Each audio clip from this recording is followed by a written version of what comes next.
Okay guys, eto na, eto na. Tuwang-tuwa si El Profesor. Mukhang nangyari na itong pinag-usapan natin over the past 2 years na it's inevitable na talagang this Duterte Marcos divorce will happen. Now, the divorce is official with Sara Duterte leaving the cabinet of Marcos Jr. administration, but the question is this just the beginning of a more aggressive, bloody chapter na potential civil war, or let's see what's gonna happen there. Mark and El Professor, I want to ask you guys, are you surprised by Sara Duterte's resignation, not resignation, but the resignation speech that she gave? Because sa totoo lang, ang daming ano daw, puro mga reaction, ano daw?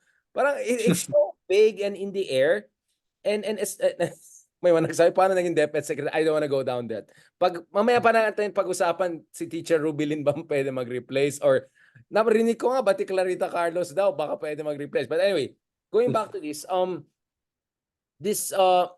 hindi pa parang weird, Mark, Ronald, napansin, parang ang bait niya mag-resign. Parang naalala ko si Lenin nung nag-resign siya, na parang inapi ka nga, di ka pa rin lumaban. Effective immediately. Di ba yung malumanay si Lenin nung nag-resign siya, at sabi ko, hindi dapat, sana lumaban ka, talagang kinawawa ko, ganyan. And then Sarah also the same. Parang what? Sarah was like Lenin. Like, parang biktima, parang halos santo siya, di ba? Parang yung ganun yung pinoproject niya. At ang in-imply niya, medyo malabo yung sinasabi niya, pero I think ang in-imply niya is dahil sa politika, sagabal na ito dun sa kanyang kakayahan para ma-fulfill yung kanyang duty as a Deputy Secretary. So ito yung kanyang sakripisyo in the interest of the nation. Ang sabi niya, for the benefits of next secretary. Ikaw, Mark, first of all, I want to talk to you. Were you surprised about how Sarah resigned but without much fireworks? Parang bait niya. Medyo Lenny ang dating almost, di ba? What's going on? Nagulat ako yung meron pang 30 days na na umaga 30 days na grace period pa para mag-turn o. Umaga hahabol pa May pahabol pa na 30 days doon sa kanyang pwesto, 'di ba? Kaysa yung usually pag nag-resign, effective immediately, I am tendering my resignation. So ewan ko, she's still trying to not rock the boat too much. Parang ganun pa rin ba? Kumaga wala pa rin siyang banat kay BBM directly, parang wala pa rin. Ewan ko, ganun pa rin yung kanya strategy Her strategy for the last 2 years na parang vague, na general terms, na wala masyadong So, hindi ko din, doon ako nagulat actually, yung may 30 days pa na na napalugit pa, hindi na lang yung nag-resign kaagad. So, hindi ko alam kung what she's planning, kung meron ba siyang pero yun nga, yung calls from the Duterte side is to lead yung kanilang panig, the opposition, di ba? Naging issue pa yan, sino yung totoong opposition. So yun yung kanilang panawagan dito kay Sara. So actually, hindi ko alam kung ano yung next move nito. Pero definitely, siguro in the next few months, may papitik-patik na yan na mga criticism sa mga problema sa administrasyon. So meron na sigurong kung before puro parinig lang, ngayon baka mas medyo diretsahang mga patama na. Sir Ronald, thanks for that, Mark. Sir Ronald, is there enough time?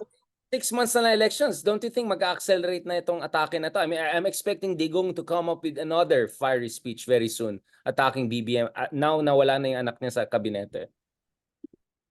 Sabi nga ni Harry Roque, the lines have been drawn. Hello? Too many lines have been drawn this past 2 years. No? Nasaan ka ba nito nakaraang 2 taon? No? Kaya medyo natawa lang.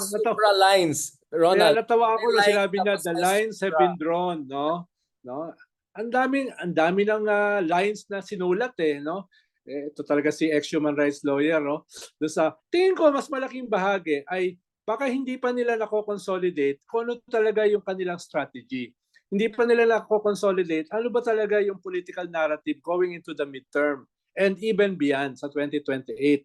Tingin ko baka nasa drawing board pa sila no? Kaya hindi ko masyadong binibigyan ng kahulugan. Ibig sabihin, hindi ko nilalagyan ng masyadong strategy yung kanyang speech.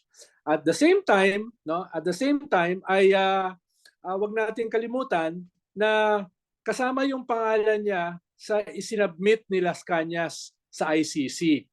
no? Huwag nating kalimutan na unsustainable na, untenable na yung kanyang pananatili sa official family ni BBM. At nung nagsalita siya noong June 12 na the unit team was already dead immediately after the election, hindi na niya mababawi yon. Diba? Sabi niya noong June 12, wala nang unit team after the election. So, ano yung pinagsasabing unit team this past 2 years? No? Rubicon talaga. Oh. Oo, so inamin na niya. So talagang hindi na pwedeng bawiin yon. Pero at the same time, alam niya that they are negotiating, they are struggling from a position of weakness. Naubos na yung PDP laban. Either naglipatan na or na-suspend, katulad ni Mayor Rama, katulad ni Governor Hubahib, etc. Tapos, meron pang cracks within. Halimbawa, between Baste and Bongo. Baka mas malalim yan eh. Hindi lang yan sa ulian ng kandila. Sabi nga ni Baste, kumpare ko pa naman yan si Bongo. Halos sinabi niya, isosoli ko na yung kandila eh. No, dun sa kanyang speech. So, tingin ko nasa process pa rin sila dito sa kanilang kaguluhan, dito sa kanilang weakness, to craft a strategy and a narrative na aangkop sa kanilang sitwasyon at this point going into the midterm, no? At nag-iingat din sila na masobrahan yung banat dahil napaka-powerful ng presidente during the midterm, lalong-lalo na with the Damocles sword of the ICC just around the corner, no? So Other investigations, gentleman's agreement, yeah, it's, potential funds, ang dami. yes. So it's more about, tingin ko, hindi pa talaga sila nakaka-craft ng strategy. Hindi pa talaga sila nakaka-craft ng political narrative. Kaya ganun yung kanyang speech. Ganun yung kanyang non-event na resignation. No? Parang non-event eh. Tapos sabi nga ni Mark, meron pang 30 days na transition. Parang, parang what was that? What was that about? No? Wait na tayo, pero ito muna gagawin natin, mag-shopping tayo. Pwede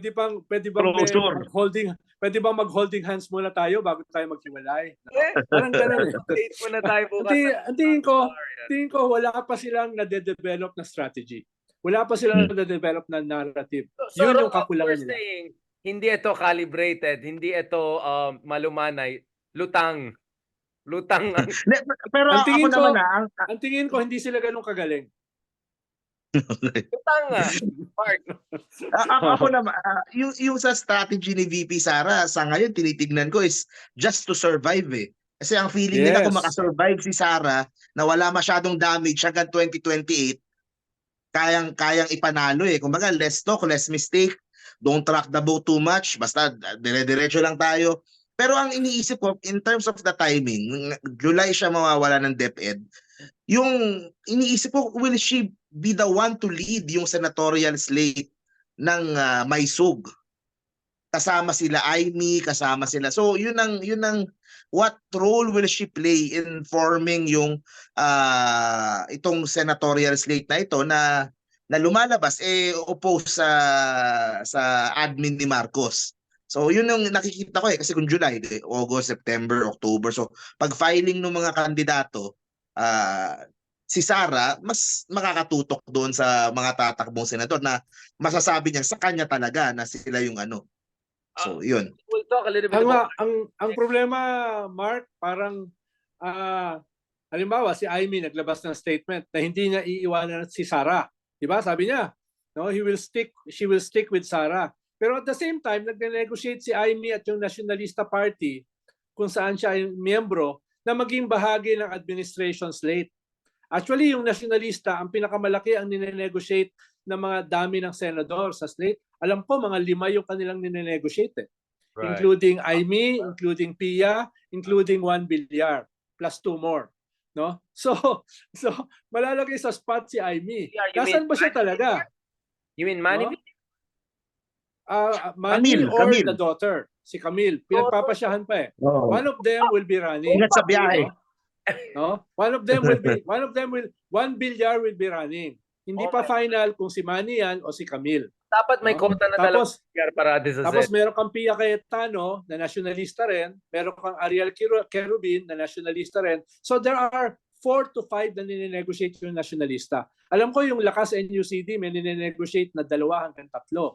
Ang NUP ay hindi ko sigurado kung sino ang ine-negotiate. Ang NPC, dalawa ang nine-negotiate. Tapos meron ka pang macho group na winnable, no? Si Tito Soto, si Lito Lapid, si Ping Lacson at saka si Gringo. Tapos meron ka pang isang Pacquiao. Meron ka pang isang Pacquiao na alam ko pasok na. At meron kang isang Francis Tolentino na tumatalo na away from the PDP laban. Tapos may dalawa ka pang Tulfo. Tapos meron ka pang Abalos na nagbabalak din. So, yan yung nangyayari. Walang maiiwan sa mga Duterte slate. Ang maiiwan doon si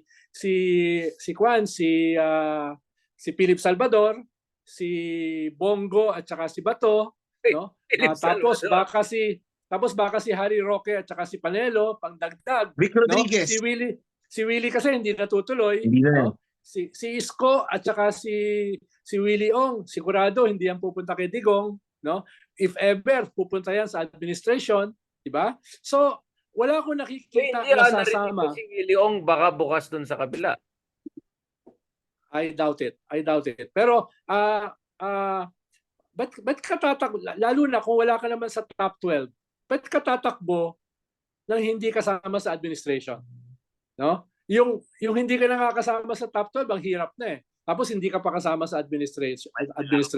Oh, malabo. Malabo 'yon, no? Malabo 'yon. Kaya nga si Bongo ay nagka-calculate ng kaunti Hindi siya tingin ko talaga namang si Bongo Committee on Silence. Hindi naman talaga nagsasalita yan. Pero tingin ko lalo siyang tumatahimik dahil kinakabahan siya na baka siya puntiryahin ng administrasyon. Sa ngayon nasa top 3, top 4 siya. Medyo no? siguro siya eh. Ganda na. Kaya hindi siya, kaya yun yung context nung pagbanat sa kanya ni Baste. Magsalita ka naman, bumanat ka naman. Yeah. Yun naman ang sagot ni Bongo. Hindi, ang panahon ko ngayon ay pagseserbisyo. What does that mean? What does that mean? Na ako ay nagseserbisyo ngayon. Ibig sabihin, yung pagdepensa niya kay Digong, hindi pagserbisyo. Ibig sabihin, yung pagserbisyo ay pagdikit sa administrasyon. Yung bang ibig sabihin niya? Right, no? right. Ronald, Mark, last point on this before closing. I mean, by the way, ang tanong ko lang, Ronald, kung Committee on Silence yung isa, ano yung committee ni Bato? Committee on Crying. Drama, School of Drama. Okay. I think before we end this, let me ask the last question. Ang nakikita kong top contender to be the next DepEd Secretary ay yung teacher Rubilin ni Mayor but on a serious note, Ronald and Mark, who do you think should be the next DepEd Secretary? I mean, not person per se, but in terms of anong dapat attributes? Is this the time for another grand coalition, isang dating Dilaw, dating Pink na may PhD or El Profesor katulad ni Ronald? Or should be this one someone completely technocratic given sobrang messy yung situation sa DepEd natin ngayon? What do you think makes sense for Mark? Baka all of the above, no? Yung merong background sa education, no? Merong technocratic experience, hindi identified sa isang political tendency lang. For now, yung nakikita kong ganyan, yung mga tipong Shelo Magno. Diba? Ako naman, syempre ako medyo biased ako. Kasi ako yung sa type ng leadership na gusto ko yung maingay eh. Gusto ko yung every move kitang-kita yung ginagawa, yung attention. So, ang unang choice ko, although alam ko di ko sure kung anong plano niya, si Yorme Isko, something na ganung level. Kung hindi man si Yorme Isko, ang isa, medyo biased din ako kasi nakasama ko nung huling election, someone like Carl Balita. Okay, so yun yung makes sense, Carl. Yeah, of course. That makes sense. Mga ganun yun. Educator talaga. Sino? Yung sa review center. Okay. Si Carl Balita. Someone who is well-versed dun sa educational din. So, and ako yun, medyo biased ako pero yun yung mga choice ko if ever ako itatanungin for DepEd. Interesting. Well, I don't know about Chelo Magno. Didn't she resign from the Department of Finance of Marcos just to join as a secretary sa kabilang? I don't know about that, but I'm sure there are many people we don't know their name or hindi sikat or medyo nawala sa pag-iisip natin. But I'm sure they tick the boxes. And I think this is a good chance for Marcos to also bolster his cabinet and make something less political. I mean, to begin with, many are asking, bakit si Sara ba talagang binigyan ng DepEd education? When obviously, no offense to her, I don't think that's really her strongest suit, if any. But let's close on that because the next episode, gusto naman natin pag-usapan a little bit, let's go the bigger picture. I mean, are the Tulfos the biggest winner of the marginalization of Duterte's? Particularly, is Rafi Tulfo now the unquestionable front runner for 2028? Maraming salamat. Thank you very much, gentlemen.